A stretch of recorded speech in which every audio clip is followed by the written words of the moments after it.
Kim Kataguiri aí trouxe um vídeo onde ele explica o porquê ele é contra o fim da escala 6x1. Eu quero saber a sua opinião, tenho trazido a opinião de todos aí, pessoal da direita, explicando para você chegar, quando alguém te perguntar, te questionar sobre essa PEC que a direita tá indo contra, para você ter argumentos para você poder debater corretamente. Então por isso eu peço para vocês aí, deixo vocês informados com a minha opinião, com a opinião de todo o pessoal que é de direita, para vocês poderem estar por dentro de tudo. Então eu peço somente uma coisa, seu like e a sua inscrição, e comenta também que para fortalecer o nosso canal. Beleza? E bora pro vídeo. O fim da escala 6x1, uma PEC que está sendo apresentada pela deputada Erika Hilton, está coletando 171 assinaturas que são necessárias para iniciar a tramitação, está movimentando gente de direita, de esquerda, de centro, de tudo quanto é lado, por causa da insatisfação com esse regime de trabalho. Vamos falar sobre esse assunto hoje, logo depois que você se inscrever no canal, clicar no sininho para receber as notificações, deixar o seu like. Também lembrando que nós vamos ter Congresso Nacional do Movimento Brasil Livre neste ano, e ó, dia 23 de novembro já tá chegando, os últimos ingressos estão à venda, e se você quiser participar com 20% de desconto, é só você utilizar o cupom KIM20, que você vai poder discutir os rumos, o futuro do Brasil, inclusive sobre legislação trabalhista, infraestrutura, produtividade, mercado de trabalho, aproveitando que a gente está falando sobre escala de trabalho, tudo isso que a gente está construindo com o nosso livro amarelo e os planos para o Movimento Brasil Livre, para a missão no futuro, a gente vai debater, e com surpresas, né, e com novidades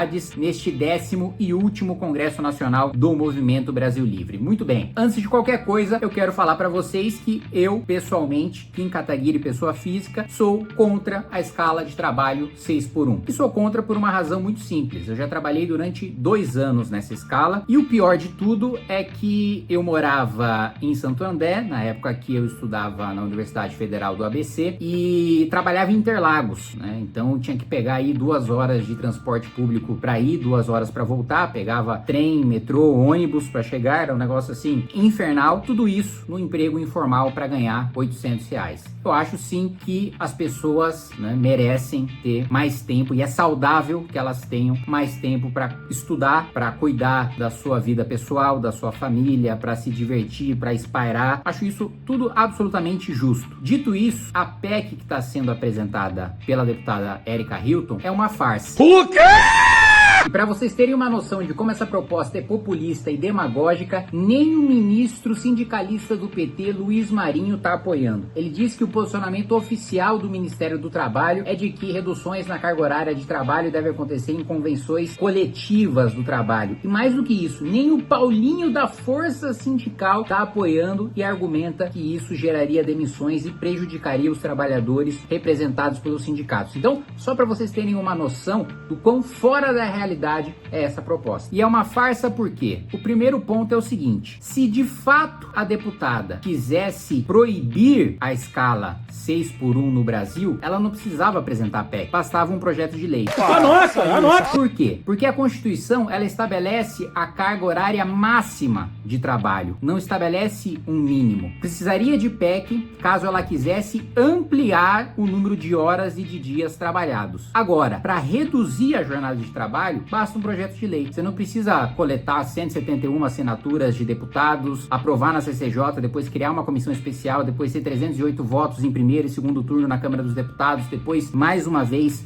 3/5 dos votos no Senado da República em 2 turnos. Você não precisaria de nada disso. Bastava um protocolo de um projeto de lei e você já conseguiria fazer esse projeto tramitar. Então, o primeiro ponto que vocês precisam entender é que isso é um circo, é uma farsa, é uma armação em que ela está utilizando isso para promoção pessoal, vendendo uma ilusão. Mesmo porque, ainda que precisasse de PEC para tratar sobre esse assunto, já existe uma PEC com teor muito parecido e que já tem o número de assinaturas necessárias, que é a PEC 221 de 2019. Então, se ela realmente quisesse fazer esse assunto tramitar, mesmo que fosse por PEC, bastava ela pedir a relatoria desse projeto na Comissão de Constituição e Justiça. Muito bem. Um outro elemento é a realidade, é a experiência mundial. Você, como eu, pode achar ruim a escala 6x1. Agora, não caia na ilusão de que é uma mudança na lei que vai mudar essa realidade.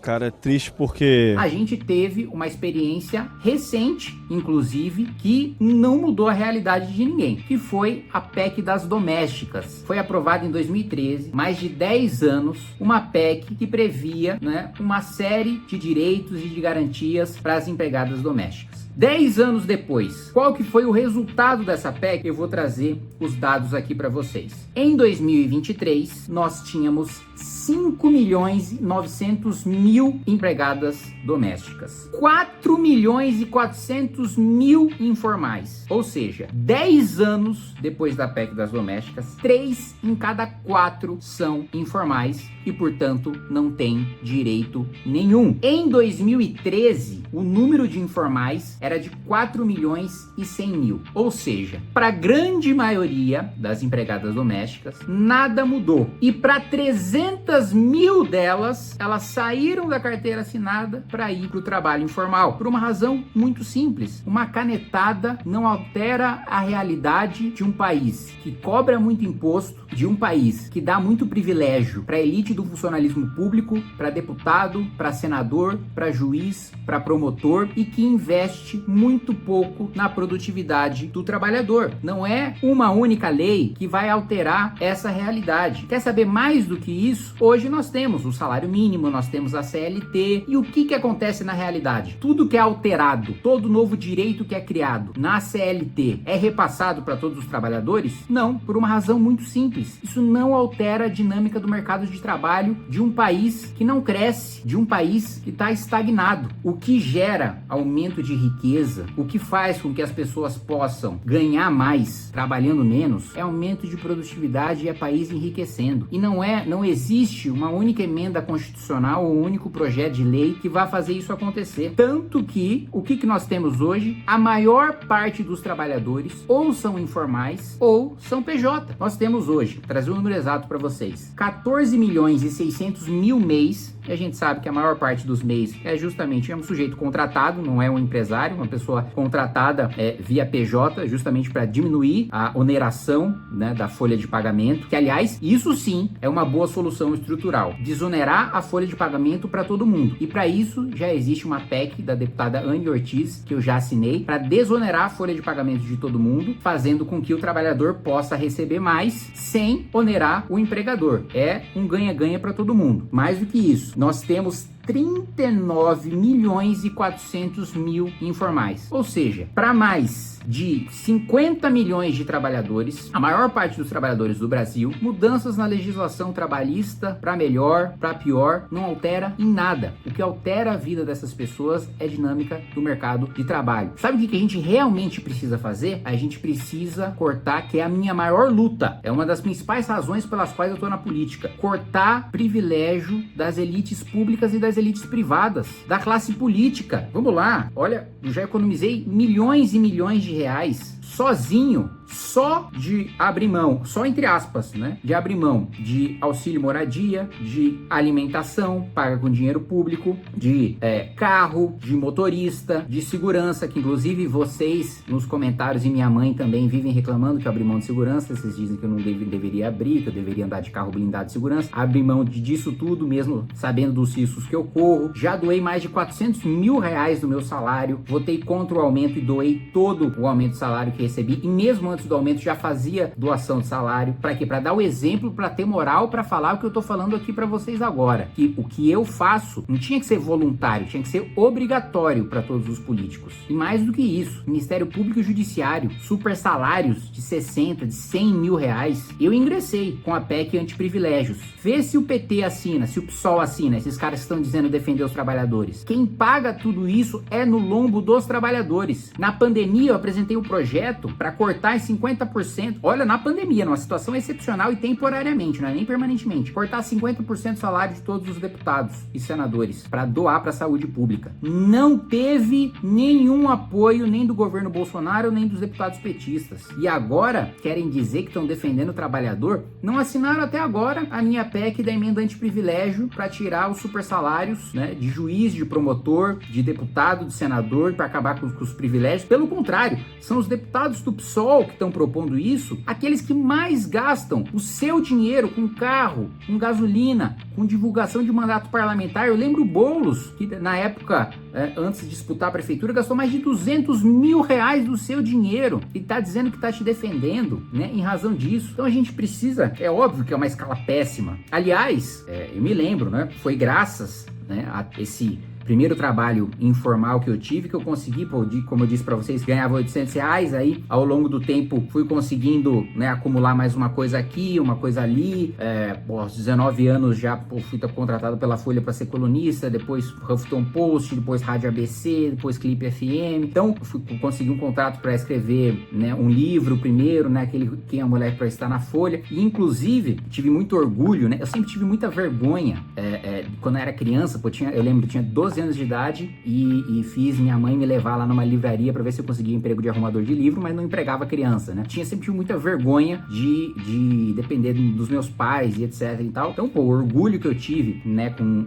o trabalho, com a luta que eu passei para conquistar a minha vida, a minha independência, né, pessoal, eu me orgulho muito disso e, inclusive, encontrei um vídeo curioso aqui para vocês da época, lá no início, né, quando eu me mudei de Santo André para São Paulo, meu primeiro apartamento que eu conseguia pagar o meu aluguel sozinho, que eu já estava vivendo ali com minhas próprias pernas com 20 anos de idade, e um apartamento de 19 metros quadrados, e eu lembro na época eu satirizei, porque eu estava organizando as manifestações pelo impeachment, e tava falando que a gente tinha financiamento de bilionários, da CIA, não sei o que lá, e aí eu fiz um vídeo mostrando meu apartamento, vou pedir pro editor colocar aí. Fala pessoal, tudo bem? Muita gente tem me perguntado aí como é que tá minha vida depois de todo o financiamento dos irmãos bilionários do petróleo, da CIA, do FBI, do PMDB, do PSDB, de tudo quanto é lugar, do Jorge Soros, enfim. E eu queria mostrar pra vocês a mansão que eu tô vivendo depois de todo esse financiamento. Finalmente larguei a minha vida de pobre. Aí, como vocês podem ver, já tem um interfone aqui de última geração, algumas lembranças, olha lá, época do impeachment, uma televisão de plasma, né, 800 polegadas,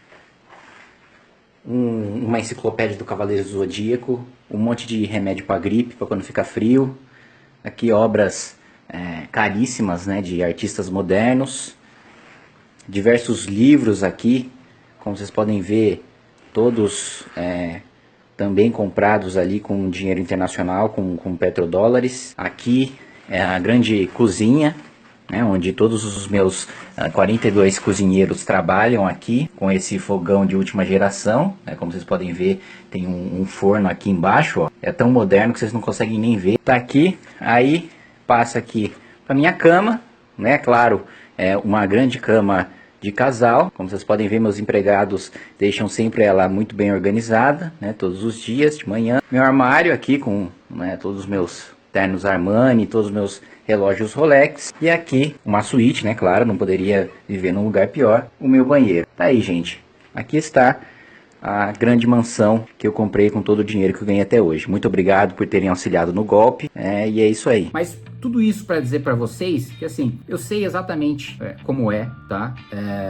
É horrível, né? De fato, não é uma coisa que você queira para qualquer pessoa, né? Agora, não é uma canetada, não é uma solução simples para um problema complexo que vai resolver o problema. E mais uma vez, o mais importante de tudo, não há nem boa intenção, não é nem uma proposta que tem uma boa intenção, mas que o resultado é catastrófico. Não, o problema é que nem sequer há boa intenção, porque se houvesse, apresentaria um projeto de lei que não precisaria desse auê todo, não precisaria de assinatura de deputado, nem nada disso, né? Então, é esse o recado que eu quero colocar para vocês. Se a gente de fato quer aumentar a renda do trabalhador, a gente tem que cortar na classe política, a gente tem que cortar no Ministério Público, a gente tem que cortar no Judiciário, na diplomacia, na elite do funcionalismo público, né? A gente tem que cortar, né, bilhões, centenas de bilhões de reais de privilégios tributários para grandes empresários que vivem de mamar nas tetas do governo e não de produzir, e não de empregar, e todos esses sendo sustentados por esses que estão na base do governo, que tira o dinheiro do pobre para dar para a elite do funcionalismo público e para dar para grande empresário amigo do governo. E esses caras, eles realmente estão acreditando que esses caras estão defendendo o trabalhador? É isso, meus amigos.